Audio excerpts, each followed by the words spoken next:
The keys felt cold and heavy in my palm as I stood frozen in the entryway of my new home. My home. The phrase still sounded foreign in my mind, like someone else's words I was borrowing. 6 months earlier, I had been nothing but a family afterthought, the daughter who somehow planned every gathering but never made the final guest list. The sister whose birthday collected dust in forgotten calendars while others were celebrated with matching pajamas and Instagram-worthy moments. My name is Sloan, and I never expected a Christmas morning Instagram post to break me open and set me free. I still remember how the blue light of my phone painted shadows across my cramped apartment that Tuesday night in December. Another mindless scroll before bed after a day of client meetings and deadlines. Then my thumb stopped, frozen above my sister Scarlett's latest post. There they were, my entire family gathered around our childhood Christmas tree. The one I used to help decorate, each ornament a memory I could name by heart. Mom's radiant smile, her silver hair catching the morning light. Dad leaning close to whisper something that made her laugh. My brother Sebastian with his picture-perfect wife and children in those ridiculous matching pajamas. And Scarlett, 28 years old and beaming as she displayed a gorgeous piece of jewelry. Best Christmas ever with the fam. So grateful for these people. The fam. Something fractured inside me as I read those 3 small words. I was 32 years old and hadn't been invited to a family holiday in 6 years. Not Christmas. Not Thanksgiving. Not a single celebration where families are supposed to gather and remember they belong to each other. The bitter irony was that I used to be our family's heartbeat, the one who called everyone weeks in advance, coordinated the menu, made sure we had every ingredient for Mom's famous stuffing. I was the glue until suddenly, without warning or reason, I became invisible. At first, I told myself it was just oversight. You know how families can be, everyone assumes someone else handled the invitation. So I'd show up anyway, and they'd act surprised but welcome me with that slightly awkward energy that makes your skin prickle with discomfort. Then the pattern emerged with brutal clarity. I'd call Mom asking about dinner times, and she'd give these vague, evasive answers that left me hanging in uncertainty. "Oh, we're just doing something small this year," she'd say, her voice tight with something I couldn't name. Or worse, "We weren't sure if you'd be free." As if my calendar had been perpetually full for 6 years straight. Later, I'd see the evidence splashed across social media, full family gatherings with extended relatives, everyone's faces bright with belonging. Everyone except me. The breaking point happened 4 years ago on Mother's Day. That memory still burns like a fresh wound whenever I let myself revisit it. I called Mom 3 days before, my voice warm with anticipation. "Hey, Mom, I want to come by Sunday to bring you flowers and spend some time with you." The silence that followed stretched so long I checked my phone to make sure the call hadn't dropped. When she finally spoke, her voice carried the unmistakable weight of reluctance. "Oh," she said, the single syllable landing like a stone. "Well, okay. Yes, come by." Not exactly the enthusiasm you'd expect from a mother whose daughter wants to celebrate her, but I pushed the doubt aside. I bought her favorite white roses, spending far more than I should have on a bouquet that would eventually wilt in my own kitchen. I wore the blue dress she had once complimented, the one that made me feel confident and put together. The 45-minute drive to their suburban house felt hopeful. The roses sat in my passenger seat like a peace offering, their perfume filling the car with possibility. Nobody was home. I stood on their front porch for 15 minutes, ringing the doorbell with increasing desperation, each unanswered ring echoing the hollow feeling spreading through my chest. I called every number I had. Mom's cell went straight to voicemail. Dad's phone, the same. Sebastian and Scarlett never picked up. The entire time, those perfect white roses trembled in my hands as the spring breeze picked up. I kept thinking there had to be an emergency. Maybe someone was in the hospital. Maybe there was a reasonable explanation for why my entire family had vanished on Mother's Day when they knew I was coming. I drove home in a fog of confusion and hurt, but I clung to hope like a lifeline. I placed those expensive roses in a vase on my kitchen table and waited for someone, anyone, to call and explain. Then Scarlett posted the photos. Mother's Day brunch at Harper's with the best family ever. There they all were, laughing over mimosas and eggs Benedict at this upscale restaurant downtown. Mom wore a corsage, not my white roses, but different flowers someone else had given her. They'd planned this, made reservations, spent the morning together celebrating the woman who had raised us. And not one of them had thought to include me. That's when I stopped trying. What was the point of continuing to reach for people who clearly didn't want to be reached? I still send obligatory birthday texts because some habits die hard, but I stopped asking about holidays. Stopped pretending I was part of whatever they had going on. And here's the gut punch: nobody noticed. Nobody called asking where I was or why I'd gone quiet. My absence was apparently so unremarkable that it didn't even register in their world. Except for my birthday. They forgot that too. Every single year. Sebastian's birthday in March always meant a big family dinner at some trendy restaurant. Scarlett's July celebration warranted a pool party at Mom and Dad's with all their friends. Mom's February birthday and Dad's November one were sacred events on the family calendar. But mine in September? Complete silence. Last year, my 31st birthday fell on a Saturday, perfect timing for a family gathering. I waited all day for someone to remember I existed. By 8 in the evening, I surrendered to reality and ordered takeout for one. I spent the night alone on my couch watching Netflix, trying to convince myself I wasn't pathetic for feeling so forgotten. Around 10, my phone finally buzzed with a text from Scarlett. OMG, sorry. Happy belated birthday. Work has been crazy. Work. On a Saturday night. Right. So there I was, staring at Scarlett's perfect Christmas post, and something inside me finally snapped clean. Not in anger, in clarity. Like suddenly I could see the whole picture instead of just desperately trying to figure out what I'd done wrong. I didn't need this anymore. I didn't need to keep hoping they'd remember I existed. I didn't need to keep feeling like there was something fundamentally broken in me because my own family treated me like an inconvenient obligation. What I needed was my own space. My own life. My own damn Christmas tree if I wanted one. I closed Instagram and opened my contacts. Allison Parker had been my realtor friend since college, and she'd always told me to call when I was ready to buy. I was more than ready. She picked up on the third ring.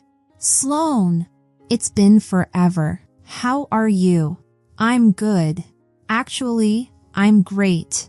The certainty in my voice surprised even me. Listen, remember how you always said you'd help me find a house when I was ready? I'm ready. Seriously? That's amazing. What are you looking for? I leaned back on my couch and smiled genuinely for the first time all evening. Something nice. Not huge, but nice. Good neighborhood. Move-in ready if possible. We talked numbers for a few minutes. It turned out that all those years of not spending money on big family vacations or group gifts or any of the things people with close families do had left me with impressive savings. The irony wasn't lost on me. Their rejection had inadvertently helped me afford my freedom. After we hung up, I felt this strange lightness in my chest, like I'd been holding my breath for 6 years and had finally remembered how to exhale. The next 6 weeks unfolded like a dream sequence. Allison found me the perfect house, a little blue colonial on Oakwood Lane that had just hit the market. The owner was relocating for work and wanted to sell it fully furnished. The moment I crossed that threshold, I knew this was it. Sunlight poured through big windows, painting warmth across hardwood floors. The updated kitchen gleamed with granite counters and stainless appliances. 2 bedrooms upstairs held promise for both rest and a home office. The tiny backyard featured a stone patio perfect for morning coffee and evening contemplation. Everything felt intentional and welcoming: a soft gray couch, white wooden bed frame, even quality dishes in the cabinets. It wasn't just a house, it was the framework of a life I actually wanted to live. I put in an offer that afternoon. 2 days later, it was accepted. 5 weeks after deciding to change my life, I stood in my own home with my own keys. My home. The word still tasted unfamiliar but increasingly sweet. I should mention, I work at Horizon Marketing as a senior account manager. 3 years earlier, they had promoted me to handle our biggest clients, which came with a substantial pay raise. That's how I managed to save so much for this house. My family has no idea what I do or how well I'm doing. They've never asked. 2 weeks after moving in, I decided to have a housewarming party. I made a list of everyone who actually mattered to me: college friends, work colleagues, neighbors I'd already started building connections with. I included extended family like my cousin Cassandra and Aunt Bridget, people who had always treated me like I belonged. Real people who saw me, not people who treated me like an obligation they'd rather forget. The one thing I didn't do? Invite my immediate family. Mom, Dad, Sebastian, Scarlett, none of them received a call or text. For the first time in my adult life, I was hosting a gathering where they weren't automatically included. Saturday arrived, and my little house filled with conversation and laughter. The sounds bounced off my walls in the most beautiful symphony of belonging. Uncle Raymond brought his famous potato salad. My colleague Evangeline arrived with champagne. My neighbor Susan invited me to join their book club. Around 4 in the afternoon, Aunt Bridget pulled me aside, her eyes curious but kind. "Honey, this is a beautiful party," she said, looking around at all the warm, happy faces. "But where's your mom and dad? Where are Sebastian and Scarlett?" I met her gaze directly, no shame clouding my response. "I didn't invite them." Her eyebrows lifted slightly. "Oh, did something happen?" "Yeah.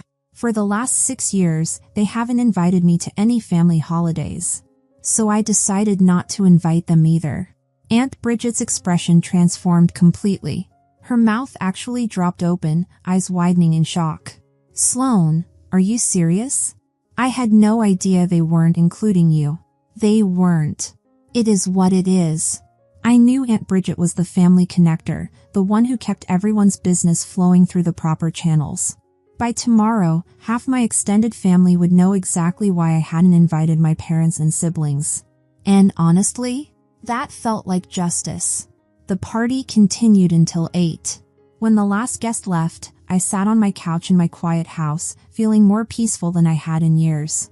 3 days later, my phone erupted with notifications. Mom's name, Dad's, Sebastian's, Scarlett's. Each call went unanswered. Each voicemail unheard. Then came the texts. "Mom, how dare you embarrass us like that in front of everyone?" "Sebastian, what the hell is wrong with you? Now all our relatives think we don't like you." "Scarlett, everyone's asking why we treat you differently." "This is so humiliating." I actually laughed out loud reading these messages. They weren't upset about hurting me. They were upset about being exposed. I didn't dignify any of them with a response. A few more days passed in blessed silence. Then Saturday morning, while I was enjoying coffee on my patio and watching my neighborhood come alive, an aggressive knock rattled my front door. Through the peephole, my stomach sank. All 4 of them stood on my doorstep like an intervention squad. Mom, Dad, Sebastian, and Scarlett, faces tight with indignation.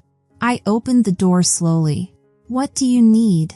Mom didn't even answer. She pushed past me into my house like she owned the place, the others following her lead without invitation. "What do you think you're doing?" I asked, but they were already spreading through my home like inspectors searching for code violations. Sebastian ran his hand along my kitchen counter in silent appraisal. Scarlett wandered my living room, taking inventory of my furniture, my decorations, my life. "Nice place," Scarlett said, but her tone made it clear it wasn't a compliment. Meanwhile, Mom launched into her attack. "How could you disgrace us like this, Sloan? Do you have any idea what you've done? Bridget has been calling me nonstop. All our relatives are asking why we treat our children differently. They're asking why we made you an outsider." Dad nodded vigorously beside her. "You need to call everyone back and tell them you were joking. Tell them we're a close family and you were just being dramatic." I stared at these 4 people who shared my blood but apparently nothing else. "Why haven't you invited me to family parties for the last 6 years?" The room fell into suffocating silence. Mom's mouth opened and closed without sound, like a fish suddenly finding itself on dry land. Dad developed an intense interest in my flooring. "Well," Mom started, then dissolved into incoherent mumbling. "You don't even wish me happy birthday," I added, my voice steady despite the tremor in my hands. Both my parents flushed crimson, the visible evidence of guilt painting their faces. Sebastian and Scarlett returned from their unauthorized house tour. Scarlett dropped onto my couch as if she belonged there, entitlement radiating from her posture. "So how'd you afford this place?" she asked, eyes narrowing. "It's really nice. Must have cost a fortune. If you were interested in my life, you'd know I've been in a senior position at my company for 3 years. I make good money." Mom jumped back into the conversation, deflection her preferred strategy. "Well, you never told us about your promotion. How are we supposed to know if you don't tell us?" I looked directly at her, something I'd been avoiding for too long. "What's the name of the company I work for?" Silence. Dead silence. They exchanged glances like students caught unprepared for an exam, each hoping someone else had done the reading. Mom's eyes darted to Dad. Dad looked at Sebastian. Sebastian looked at Scarlett. Scarlett suddenly found her manicure fascinating. None of them knew where I worked. None of them had ever asked.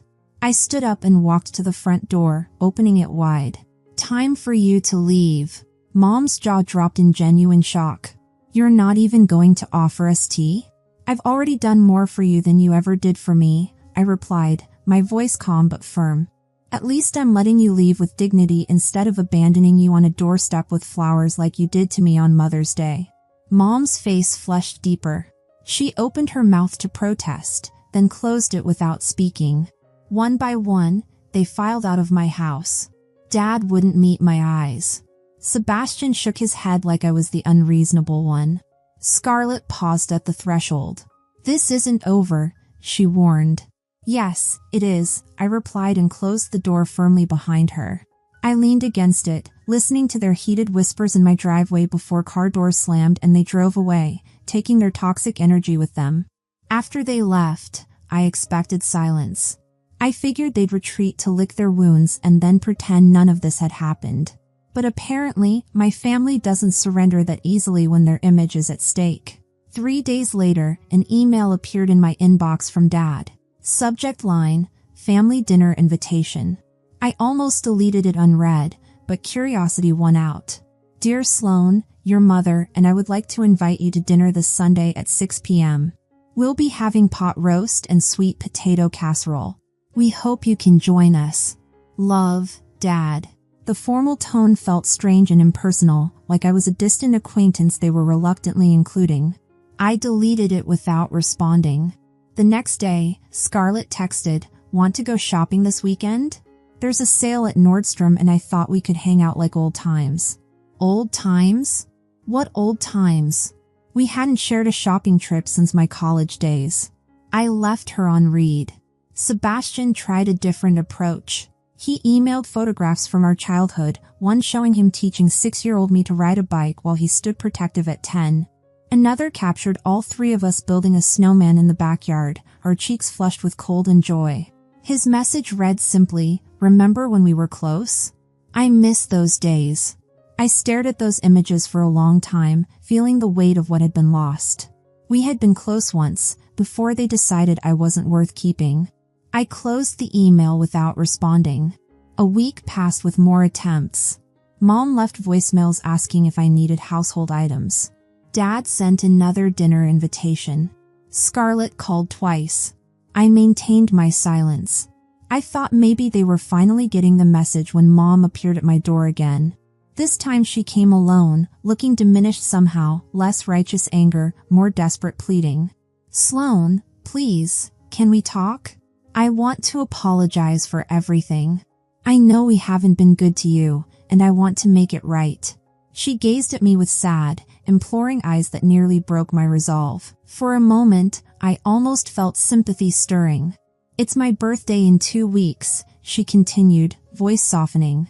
"I'm planning to celebrate at home with just family. Just us. No big party, no extended relatives. I want you to be there, honey. It's important to me. Just family." The words landed strangely because apparently just family had excluded Sloan for years. "Please," she pressed, genuine emotion breaking through. "I want to rebuild our relationship. This is my chance to show you that you matter to us." She looked so sincere, so hopeful. And despite everything, she was still my mother, the woman who had taught me to braid my hair and held me through my first heartbreak. Okay, I heard myself agreeing. I'll come. Mom's face transformed with joy. She stepped forward to embrace me, and I allowed it. She smelled like the same perfume she'd worn throughout my childhood, and for a brief moment, I was 8 years old again, safe in her arms. Thank you, sweetheart. This means everything to me. After she left, cautious hope bloomed in my chest. Maybe they had finally realized what they'd been doing. Maybe almost losing me completely had forced them to recognize they'd been taking me for granted. Maybe we could actually heal this broken thing between us. I spent the next week searching for the perfect gift. I finally found a beautiful silk scarf at a boutique downtown, navy blue with delicate silver stars scattered across it. It cost more than I usually spent, but it felt right. A peace offering. 3 days before Mom's birthday, I was finishing a client presentation at work when my phone rang. Aunt Bridget's name appeared on the screen. Hi, Aunt Bridget. What's up? Oh, honey, I'm so excited. I just talked to your mom and she told me the good news. What good news? That you two made up. She said you're coming to her birthday party. I'm so glad you worked things out with your family. My stomach plummeted. Party? I thought it was just going to be family dinner. Oh no, she's invited everyone.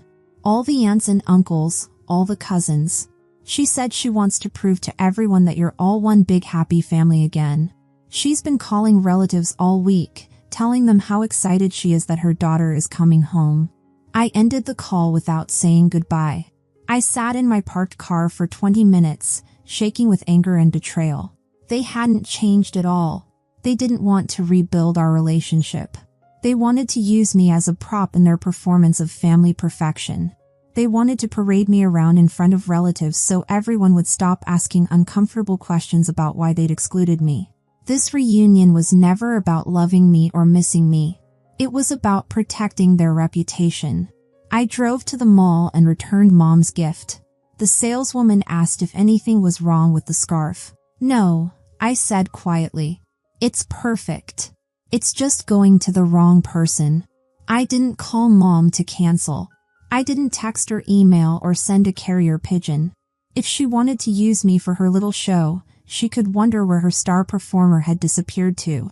Sunday arrived, Mom's birthday. I turned off my phone at 5 and prepared myself a nice dinner. Grilled chicken, roasted vegetables, a glass of wine. I ate on my patio and watched the sunset paint my little sanctuary in shades of gold and pink. At 6:30, curiosity won out. I turned my phone back on to find 15 missed calls, 7 voicemails, and dozens of texts. The first voicemail captured Mom's confusion at 6:05. Honey, where are you? Everyone's here waiting for you. By 6:15, impatience had crept in. Sloan, please call me back. People are asking where you are. At 6:45, Dad had taken over. Your mother is very upset. You need to get here right now. Sebastian texted at 7. What the hell? Get your ass over here. Mom's crying. Scarlett at 7:15, everyone's staring at us. This is so embarrassing. Just come already. At 7:30, my phone rang again. Aunt Bridget. I answered this time. Hi, Bridget. Sloan, where are you? I'm at your mom's party and everyone's wondering where you are. Your mom keeps checking her phone and looking at the door. Put the phone on speaker so everyone can hear me. Some rustling followed, then Bridget's voice sounded distant. Okay, you're on speaker. Everyone's listening. I took a steadying breath. Hi, everyone. I want you all to know that when my mother invited me to this party, she told me it would be just immediate family. She said it would be a small dinner with just us. She didn't mention that she was inviting all of you. Murmurs rippled in the background. She lied to me because she wanted to use me to prove to all of you that we're a happy family. But we're not. For 6 years, they haven't invited me to a single holiday or birthday. Not one. And now they want to pretend everything's fine just to save face. The murmuring grew louder, more distinct. I'm not coming tonight, and I'm not going to pretend anymore. They made their choice a long time ago, and now I'm making mine. Goodbye. I ended the call as my phone erupted with incoming calls.